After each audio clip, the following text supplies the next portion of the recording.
Hi everyone, welcome today to another tutorials, and today we're going to create a very cool effect in Illustrator, the Groovy Effect for your text. So let's roll in the title. So hi, welcome everyone. So first of all, I'm going to be drawing my background. I'm going to be using my rectangle tool to draw a background, which I'm going to give it a color using the picker tool to give it a red background. Then we're going to work on the text. I'm going to be using Mainstay. You can get the text down below in the description. I will place a link there to get it on Google Drive. So let's get into it. So let's type in our word, which we call Groovy, and we reduce the space in between text. We're going to be reducing it. It's called the canon, or the canon, the spaces between the text. You just get it. So let's do that. There is a shortcut for that, or you can just come to the right hand side in the properties panel and reduce it from here. But it will take much time if you are trying to reduce it from here instead, or try to reduce it from here. It might take time if you are trying to reduce it, but I use the shortcut, which is you hold down your Alt and you press in the direction key to get it, and you can reduce the spaces in between. So let's go straight into it. So I'm going to zoom in a little bit, reduce the spaces, and yeah, I think I'm okay with the space. Let's centralize that. Go down, go to this panel, this and this.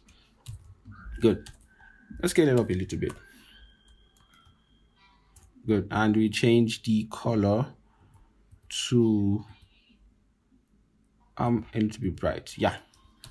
Now I think this is okay. So what we are going to be doing is to make it feel more groovy by either creating extensions to the text by using our pencil tool, so that it makes it look a little bit elongated, or some points a little bit elongated, to give you that groovy effects, kind of like this, a groovy feel like that. So you can actually do that. You can do that manually, but it will turn the text into a shape instead. There will be outlines instead of text, so you can edit them when you're working. So if you know you have to have decided that this is the text you are going to be using, and you making the effect on particular text, because if you are trying to apply it on different or all your text while working on your project, it will take some time. And this is very good for logos. So enough talking, let's get straight into it. So now, first things first, you can right click on it and you change it to outlines, and it's already outlined. Then now we can see how we can elongate or create an extension for each text we have here. I'm going to be choosing the pencil tool. You can right click and you see this is where the pencil is. Let's go to the pencil tool. Then we can, let me start from here.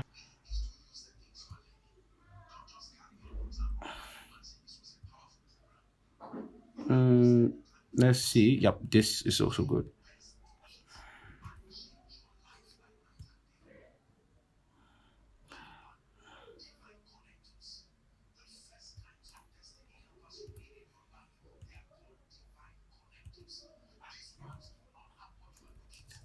So it's just like you having to combine the text and the shape together. There are different ways you can do that, and this is just a method. Me, I'm just having two texts or two shapes separate and having them connected together. But you can also find a way to see how you can join them.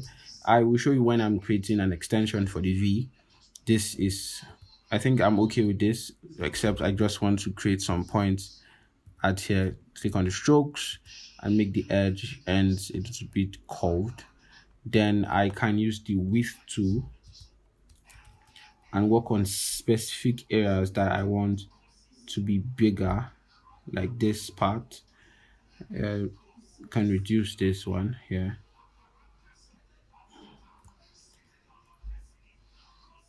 This is okay. Yep. So our direct selection tool, and before we do the direct selection to ensure that it's placed well. Good. Then you go to objects, you go to expand appearance to make the stroke a fill instead. Then we go to the direct selection tool, and we can make here work on the curves.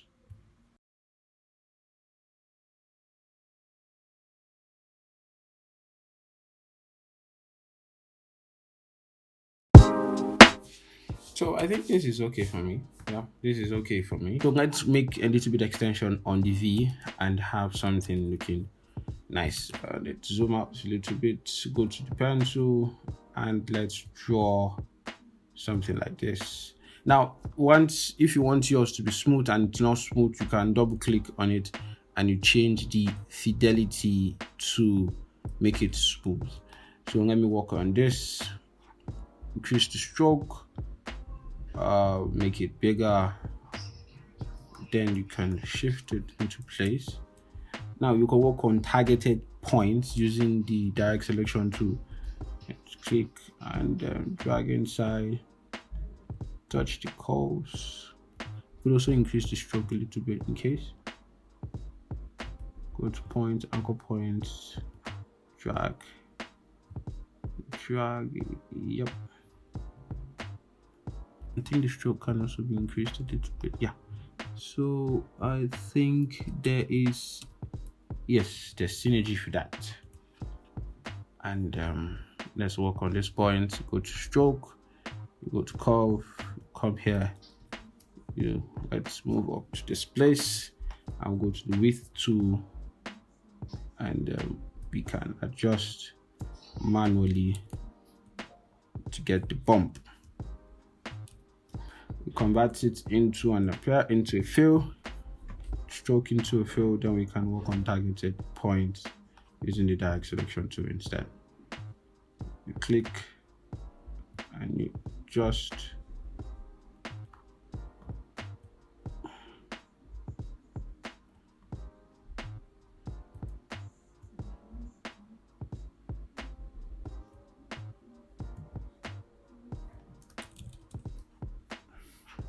okay, so I think I'm satisfied with this. So you can do that, the extension, a lot for different points to see which one fits for you or which one is good for you. Now you try and merge everything, select everything, and you group them together so they're all together.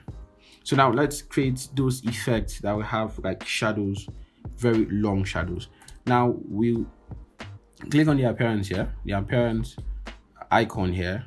If you don't see appearance, you go to Windows and you go to appearance and you find your appearance there.